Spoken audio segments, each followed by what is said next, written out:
Hello dear, जय हिंद and welcome at commerce classes. प्यारे बच्चे, मैट्रिक्स एंड डिटरमिनेंट का ये लेक्चर 3 है, जिसमें से लेक्चर 1 और लेक्चर 2 ये दोनों ही वीडियो आपको दे चुके हैं। आप देख सकते हैं अगर आपने नहीं देखा है तो। ठीक है, इसमें से आपको 12th क्लास के लिए भी है और साथ में एनडीए एनए के लिए भी।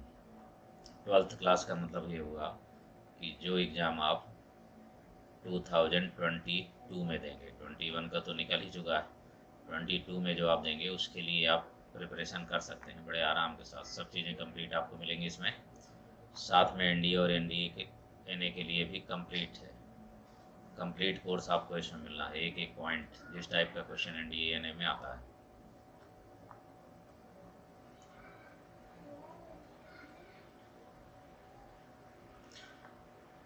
ये अनअकैडमी की प्रोफाइल है डियर, अगर आप इसमें भी ज्वाइन करना चाहें तो आ सकते हैं।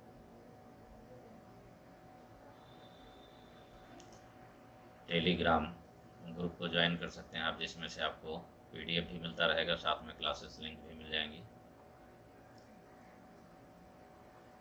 ये प्लस कोर्स है हमारा जो अनअकैडमी में चल रहा है, इसकी टाइमिंग ये है। प्लस सब्सक्रिप्शन लेकर के आप इसको ज्वाइन कर सकते हैं। दूसरा प्लस कोर्स ये चल रहा है, 2 टाइम है, एक इवनिंग और एक मॉर्निंग, दोनों में ही। अगर आप इसमें आना चाहें तो इस कोड का यूज करके ज्वाइन कर सकते हैं आप इसको, जिससे 10% डिस्काउंट भी मिल जाएगा आपको। फिलहाल अभी इसमें मेगा ऑफर आ गया है, बहुत बढ़िया मेगा ऑफर ये है कि अगर आप 1 ईयर का सब्सक्रिप्शन लेते हैं तो उसमें से 3 मंथ आपके लिए फ्री मिल रहा है।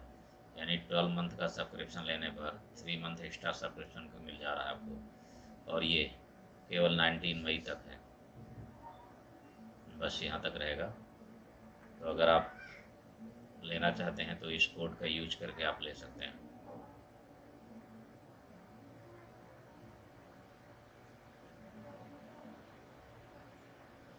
ओके डियर, अब चलते हैं अपने कोर्स में। जो सीरीज चल रही है उस पर बात करते हैं हम लोग। सबसे पहले जो है मैट्रिक्स में, मैट्रिक्स की डेफिनेशन हम आपको पढ़ा चुके हैं। साथ में कंस्ट्रक्शन ऑफ मैट्रिसेस पढ़ा चुके हैं। टाइप ऑफ मैट्रिसेस के कई पार्ट्स आपको पढ़ा चुके हैं, जो सिंपल होते हैं, जिनका यूज नॉर्मल ही होता है, वो सब आपको बता चुके हैं। अब इम्पॉर्टेंट पार्ट शुरू हो रहा है, और मैट्रिक्स का इम्पॉर्टेंट पार्ट 3 ही होता है। Number 1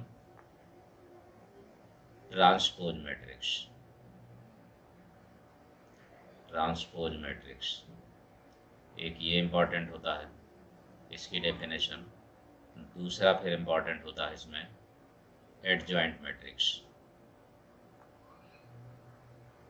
adjoint matrix. तीसरा इसका इम्पॉर्टेंट पार्ट होता है इनवर्स मैट्रिक्स,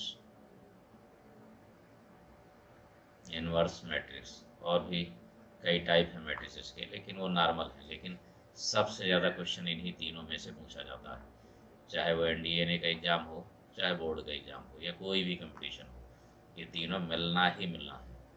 हाँ, इसमें एक पार्ट और ऐड हो जाता है, डिटर्मिनेंट। डिटर्मिनेंट के बहुत सारे क्वेश्चन होंगे, ये भी इम्पॉर्टेंट ही है। और फिफ्थ पार्ट में एक और ऐड हो जाएगा, solution, solution of equation, simultaneous linear equation. लेकिन उसमें डिटर्मिनेंट का यूज ही करना है आपको। ये सबसे इम्पॉर्टेंट टॉपिक्स हैं बच्चों, मैट्रिक्स के सबसे मोस्ट इम्पॉर्टेंट टॉपिक। और इसके पहले जो मैं पढ़ा चुका हूँ उनमें से जो है एडिशन, सब्ट्रैक्शन, मल्टीप्लिकेशन, कंपैरिजन, ये इम्पॉर्टेंट है। और एक दो टाइप और भी हैं जो काफ़ी इम्पॉर्टेंट है, वो जानना ज़रूरी है आपके लिए। तो अगर आपने नहीं देखा है तो वो वीडियो ज़रूर देख लीजिएगा। अब आज हम शुरू करेंगे ट्रांसपोज मैट्रिक्स। ट्रांसपोज मैट्रिक्स का मतलब है परिवर्त आव्यूह, इसको कहेंगे परिवर्त आव्यूह। परिवर्त का मतलब है कि रो को कॉलम में और कॉलम को रो में चेंज कर देंगे। सपोज करिए कि कोई भी मैट्रिक्स ऑर्डर m/n का है, ठीक है ना, तो फिर डेफिनेटली इसका ट्रांसपोज होगा ए ट्रांसपोज, ऐसे भी कह सकते हैं आप, अदरवाइज ए डैश भी कह सकते हैं आप इसको, अदरवाइज ए बार ऐसे भी लिखा जा सकता है, लेकिन मोस्टली यही आएगा, ए ट्रांसपोज ही लिख करके, डैश भी कहीं कहीं मिलेगा, और ये इक्वल टू हो जाएगा ए आई जे, एलिमेंट तो रहेगा बट एन क्रॉस एम हो जाएगा, यानी कि ऑर्डर चेंज हो जाएगा। एग्जाम्पल के लिए देखिए कि इसमें let matrix A is equal to 2 3 5 1 0 7, ये है। अब आप यहाँ देख रहे हैं कि 2 रोज है, रो R1 एंड R2, कॉलम 3 है, C1 C2 C3, 2/3 का मैट्रिक्स हुआ ये, राइट। तो फिर डेफिनेटली ए ट्रांसपोज जब निकालेंगे तो पहली रो पहले कॉलम में चेंज हो जाएगी, 2 3 5, दूसरी रो दूसरे कॉलम में चेंज हो जाएगी, 1 0 7। अब आपको रो मिल गई 3, first row second row third row, column हो गए 2, C1 C2, ये चेंज हो गया। इस तरीके से आप ट्रांसपोज का मतलब ये बेसिक सी बात है, ठीक है। इसमें कुछ भी खास ऐसा नहीं जो आप भूल जाएं इसको। कोई भी मैट्रिक्स हो, चाहे वो स्क्वायर मैट्रिक्स हो या फिर अदर मैट्रिक्स हो, आप फर्स्ट रो को फर्स्ट कॉलम, सेकंड रो को सेकंड कॉलम, थर्ड रो को थर्ड कॉलम बना देंगे तो बन गया ट्रांसपोज मैट्रिक्स। लेकिन इसकी जो प्रॉपर्टीज़ हैं वो बहुत ज़रूरी है आपको तैयार रखना। प्रॉपर्टीज नंबर 1, सबसे पहले तो अगर हम ए ट्रांसपोज का ट्रांसपोज करेंगे तो सीधी सी बात है, रो को कॉलम में, कॉलम को फिर से रो में बदला आपने तो सेम वही आ जाएगा। दूसरा नंबर ये होगा कि अगर आप यूनिट मैट्रिक्स आई का ट्रांसपोज करेंगे तो कोई फर्क नहीं पड़ने वाला, क्योंकि डायगोनल है ये। और अगर डायगोनल का भी करेंगे बात वही है, यूनिट मैट्रिक्स का करें या फिर डायगोनल मैट्रिक्स का करें। डायगोनल ऐसे लिखा जाता है, ये जो भी होगा यहाँ पर ए बी सी। तो अगर इसका ट्रांसपोज भी करते हैं आप तो भी वो डायगोनल मैट्रिक्स ही रहेगा, डायगोनल ए बी सी जो भी होगा इसमें, क्योंकि डायगोनल में सिर्फ मेन डायगोनल, प्रिंसिपल डायगोनल के ही एलिमेंट्स होंगे। फोर्थ नंबर में अगर ए इंटू बी ट्रांसपोज है, इसकी ज़रूरत पड़ेगी। अब ये इम्पॉर्टेंट हुआ, ये भी इम्पॉर्टेंट है, ये भी है, लेकिन ज़्यादातर ये, तो इसमें जस्ट अपोजिट हो जाएगा, B transpose into A transpose, ये बन जाएगा। सपोज करिए कि यहाँ पर 3 एलिमेंट्स का भी होता, 3 मैट्रिसेस भी होते तो भी ऑर्डर वही रहेगा, सबसे लास्ट वाला पहले, बीच में, फिर इसके बाद फिर जो सबसे पहले है वो सबसे लास्ट में। ऑर्डर पूरी तरीके से चेंज कर देंगे आप अगर प्रोडक्ट में है तो। इसके बाद आ जाइए फिफ्थ में। फिफ्थ प्रॉपर्टी इसकी ये है कि अगर a प्लस माइनस बी कोई भी हो, चाहे प्लस हो चाहे माइनस हो, होल ट्रांसपोज करेंगे तो फिर ए ट्रांसपोज बनेगा, प्लस माइनस जो भी है वो भी लगेगा और बी ट्रांसपोज हो जाएगा ये।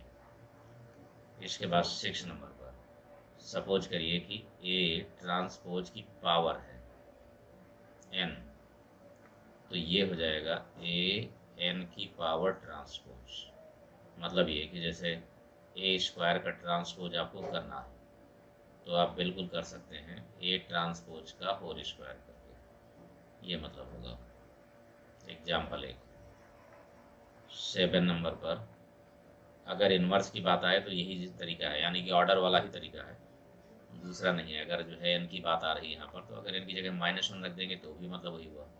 तो अगर ए इन्वर्स का ट्रांसपोज करने की बात आए तो मतलब वही हुआ, ए ट्रांसपोज का इन्वर्स होगा, ये होगा। इसके बाद 8th नंबर की प्रॉपर्टी और भी होगी। अब ये सब देखिए, एक बात और आप लोगों को बता देता हूँ, मैट्रिक्स बहुत ही सिंपल पोर्सन है लेकिन बहुत अच्छा पोर्सन भी है, बहुत इंपॉर्टेंट भी है। ये इम्पॉर्टेंट इसलिए है क्योंकि हर एक एग्ज़ाम में आना ही आना है, चाहे वो आप कंपटीशन में, चाहे IIT का दें, चाहे NDA NA का दें, चाहे बोर्ड का दें, बिल्कुल कंपलसरी है और आना ही आना है, इसके क्वेश्चन मिलना।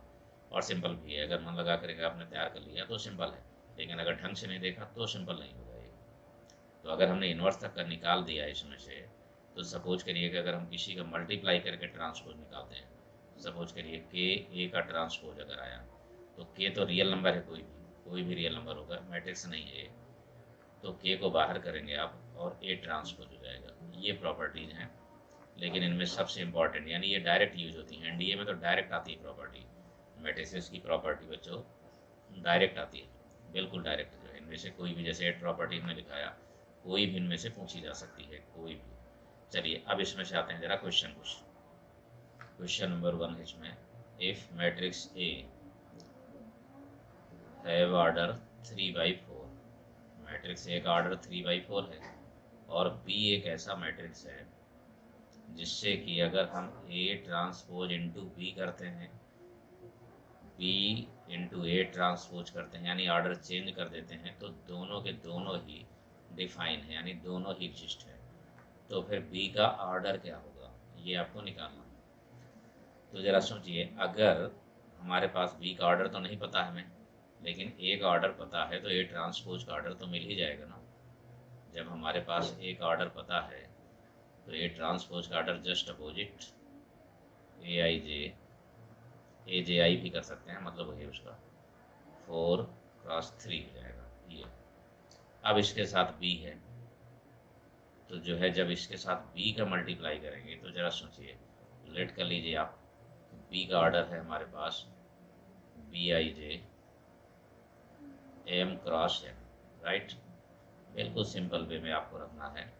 अगर ए ट्रांसपोज इंटू बी को एग्जिस्ट कराना है, तो ए ट्रांसपोज बी में दोनों ऑर्डर आप यहाँ लिखिए, एम और एन। अब आप पहली क्लास में, यानी कि पहले लेक्चर में, दूसरे लेक्चर में, दोनों में हमने बताया है कि कैसे एग्जिस्ट होता है प्रोडक्ट। ये दोनों सेम होना चाहिए, यानी number of column in first, number of रो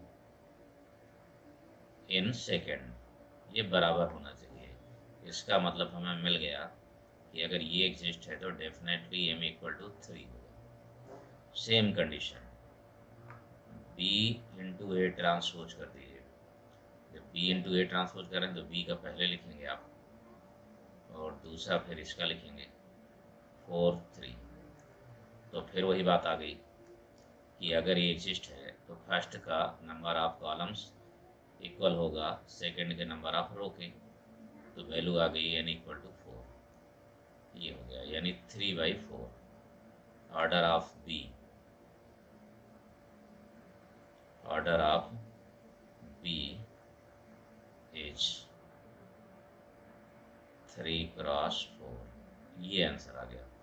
कितने सिंपल तरीके से निकल सकता है ये देख सकते हैं आप इसमें।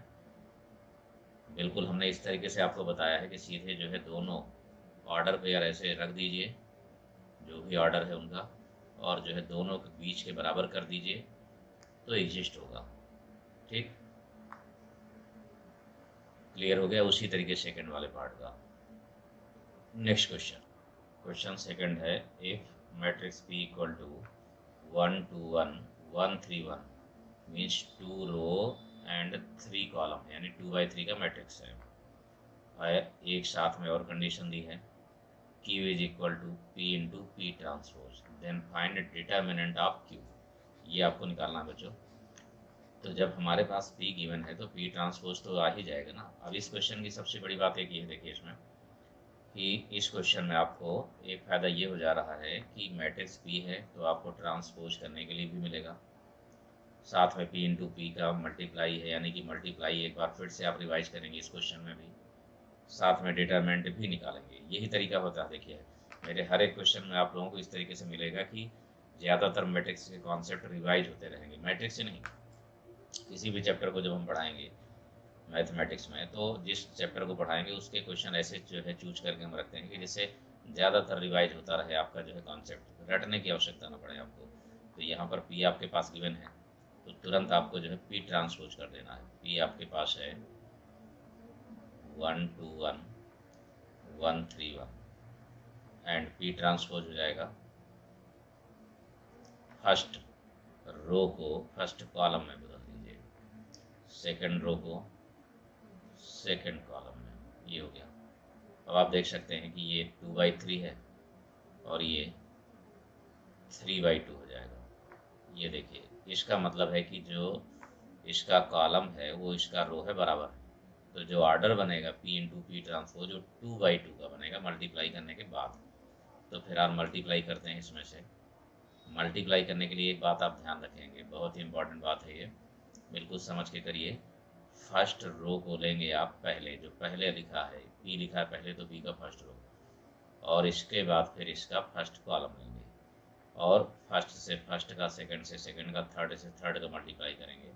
तो ये देखिए 1 से 1 का 1 होगा, 2 से 2 का 4 होगा, फिर 1 से 1 का 1 होगा, तो 1 + 2 2, और ये 4 6 आ गया। ऐड कर देंगे तुरंत, ठीक है। इस बात को जो है आप समझ सकते हैं। अगर नहीं समझ में आया तो देखिए फिर से एक बार, 1 से 1 का 1 होगा, 2 से 2 का 2 होगा, यानी कि जो सबसे पहले फर्स्ट में है वो फर्स्ट से फर्स्ट का, सेकंड से सेकंड का, थर्ड से थर्ड का, ये करना है। जब ये पहला एलिमेंट मिल गया, अब इनके एलिमेंट के साइन अगर निगेटिव पॉजिटिव हैं तो उसी के अकॉर्डिंग हो जाता। सपोज करिए कि जैसे 2 जो है यहाँ पर माइनस का होता, ये 2 माइनस का होता, ठीक है ना, तो फिर ये माइनस माइनस फिर से क्या बन जाता है, ये प्लस हो जाता है। इनमें से कोई माइनस होता, ये 1 - 1 प्लस होता, तो मतलब जिसके अकॉर्डिंग जो साइन आए वहाँ पर, प्लस आए तो प्लस लीजिए, माइनस आए तो माइनस आए लीजिए, आप ये ले सकते हैं इसमें। जब पहला एलिमेंट हो जाए तो रो चेंज मत करिए, दूसरा कॉलम है तो दूसरे से मल्टीप्लाई करिए, तीसरा फिर कॉलम है तो तीसरे से भी करिए। इस तरीके से आपको करना है। तो जब सेकंड में करेंगे आप, तो 1 से 1 का 1 होगा, 3 से 2 का 6 होगा, तो 6 और 1 7 हो गया, फिर 1 से 1 ये हो गया, 8 आ जाएगा, ये बन जाएगा। इसके बाद अब इन्हीं कॉलम का सेकंड रो में भी शुरू करेंगे। सेकंड रो में जब करना शुरू करेंगे तो फिर वही प्रोसेस, 1 से 1, 3 2 = 6 और 1 यानी कि 8 आ गया, ये हो गया। सेकंड रो का सेकंड से कॉलम्स करेंगे तो 1 1 हो गया, 3 3 या 9 हो गया, ठीक है, फिर 1 हो जाएगा तो 9 यानी 11 हो गया, ये आ गया। बच्चों P इंटू पी ट्रांसपोज, अब ये वैल्यू है Q की, इसमें से आपको डिटरमिनेंट चाहिए। तो डिटरमिनेंट Q निकालने के लिए आप जान ही रहे हैं, 6 होगा, 8 होगा, 8 11, ये हो गया। डिटरमिनेंट आपको निकालना है तो डिटरमिनेंट का ही साइन लगेगा यहाँ पर भी, मल्टीप्लाई करिए, 2/2 का है ये, तो डिटरमिनेंट की वैल्यू आ गई 11 6 = 66, और ये 64 = 2, ये आंसर आ गया। इस तरीके से आपको क्वेश्चन को करना है। Okay dear, next question third है, if P is 3/3 matrix such that P transpose = 2P + I, where I is unit matrix of order 3/3। ठीक है, P 3/3 ऑर्डर का मैट्रिक्स है, रिलेशन है यहाँ पर P transpose = 2P + I। X is any column matrix, यानी column matrix होगा, सिर्फ एक कॉलम ही होगा उसमें, राइट। ठीक है बेटा, जब ये कॉलम मैट्रिक्स है तो फिर P into x equal to कितना होगा, ये आपको निकालना है। X कॉलम मैट्रिक्स है लेकिन P तो हमें पता ही नहीं ना अभी, ठीक है ना, तो सबसे पहले तो P निकालिए। तो जब आपके पास गिवन रिलेशन है P transpose = 2P + I, equation 1 हुआ, इसका ट्रांसपोज कर दीजिए फिर से। जब फिर से इसका ट्रांसपोज करेंगे तो P ट्रांसपोज का ट्रांसपोज ये हो जाएगा = 2P + I का ट्रांसपोज। अब ये प्रॉपर्टी लग गई जो मैंने अभी समझाया था आप लोगों को, ठीक है, जो समझा चुके हैं आपको, वही प्रॉपर्टी डायरेक्ट आपको लगाना है। प्लस है तो प्लस रहने दीजिए, 2 का 2 ही रहेगा, केवल P पे ट्रांसपोज लगेगा जो लैम्डा के मैंने बताया आपको, ठीक, और I का ट्रांसपोज तो I ही होगा, ये हो गया, ये इक्वेशन 2 बन गया। अब आप देख सकते हैं कि ये वैल्यू P आ जाएगी, यहाँ पर ये P आ गया, ठीक है, यहाँ पर 2P ट्रांसपोज बन गया और यहाँ पर I बन गया, इस इक्वेशन 2। अब यहाँ से आपके पास P ट्रांसपोज की वैल्यू हमें पता है, तो ये वैल्यू उठा करके आपको यहाँ रख देना है, ठीक है, 2P + I, 2P + I, P = 2, ठीक है, P ट्रांसपोज की जगह 2P + I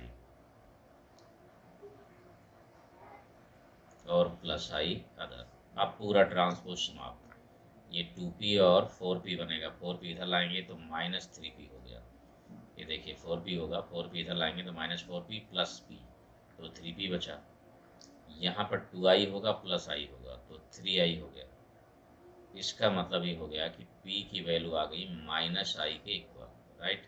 यानी यूनिट मैट्रिक्स वो भी माइनस में, निगेटिव में। डेफिनेटली जब x की वैल्यू हमारे पास दी ही नहीं है, तो जब हम P इंटू एक्स करेंगे तो P तो -i है, -i इंटू एक्स। अब -i यानी i के साथ किसी का भी मल्टीप्लाई करें आप, अगर आप सोच रहे हैं कि आप a से i का मल्टीप्लाई करें तो वो a ही होगा, दूसरा नहीं होगा। तो वही बात यहाँ पर आ गई, यहाँ पर -1 से ही रहेगा, ये आंसर हो गया। बहुत ही बेस्ट क्वेश्चन था, कितना सिंपल वे में मैंने आपको बता दिया। नेक्स्ट क्वेश्चन है, if A is 3x3 matrix such that A into A transpose is equal to A transpose into A and B is equal to A inverse into A transpose, then find B into B transpose। इसकी value आपको find out करनी है। तो जरा सोचिए, B तो हमारे पास already given है, B ट्रांसपोज और आ जाए तो हमारा काम हो जाए। तो जब ये B की वैल्यू दी है तो फिर इसी का ट्रांसपोज कर देते हैं। जब हमारे पास गिवन ही है तो इसी का ट्रांसपोज कर दीजिए। B आपके पास गिवन है already, A inverse into A transpose, equation first हो गया। इसी का जब आप ट्रांसपोज करेंगे तो B ट्रांसपोज बन जाएगा ये। यहाँ पर जब आप ट्रांसपोज करेंगे तो A inverse into A transpose का होल ट्रांसपोज आपको लिखना होगा। तो यहाँ पर ट्रांसपोज की प्रॉपर्टी हो गई, आप देख लीजिए। मैं वैसे क्वेश्चन ही आपको करा रहा हूँ जिससे कि प्रॉपर्टी की पूरी तरीके से रिवाइज हो जाए और क्वेश्चन को भी आप समझ सकें। और क्वेश्चन भी ऐसे हैं जो कॉम्पिटिटिव क्वेश्चन हैं ये, ठीक है। बोर्ड में तो सिंपल रहता है, इसमें बोर्ड में तो क्या करना है, ये ट्रांसपोज अगर निकालने की बात कहता है तो या तो मल्टीप्लाई करने की बात करेगा किसी मैट्रिक्स से, या तो फिर प्लस करने की, या तो माइनस करने की, या फिर कंपेरिजन करने की। सिर्फ इतना ही है जो पहले की क्लास में हम बता चुके हैं आपको। तो जब ट्रांसपोज करेंगे तो पहले तो ये जो है, जो पहले वाला है वो बाद में जाएगा, जो बाद वाला है वो पहले।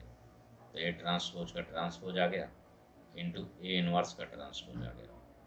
अब सिंपली ये ए बनेगा और ये ए ट्रांसपोज का इनवर्स, या फिर ए इनवर्स जो भी लिखना चाहें आप, ए ट्रांसपोज का इनवर्स भी लिख सकते हैं आप।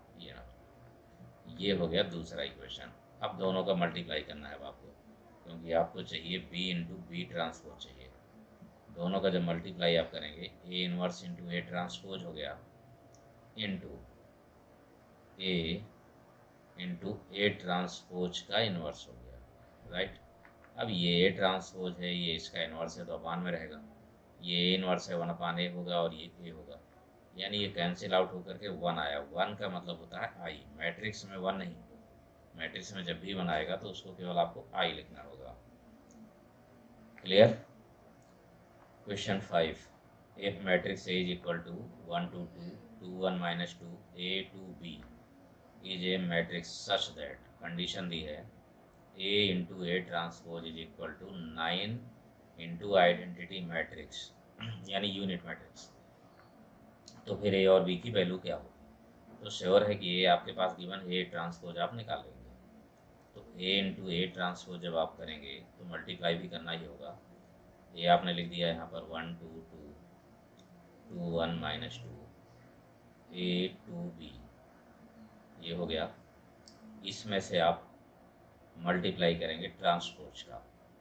जब ट्रांसपोज का करेंगे तो फर्स्ट रो बदल दीजिए इसको कॉलम में, सेकंड रो बदल दीजिए कॉलम में, थर्ड रो बदल दीजिए कॉलम में, ये हो गया ये। अब जब आप इसका मल्टीप्लाई करेंगे तो आपको ये बात ध्यान रखनी है कि आपको ए बी निकालना है, ठीक है ना। ए बी निकालना है, और ए बी निकालने के लिए आप उन्हीं इक्वेशंस का मल्टीप्लाई करिए जिसकी ज़रूरत हमें।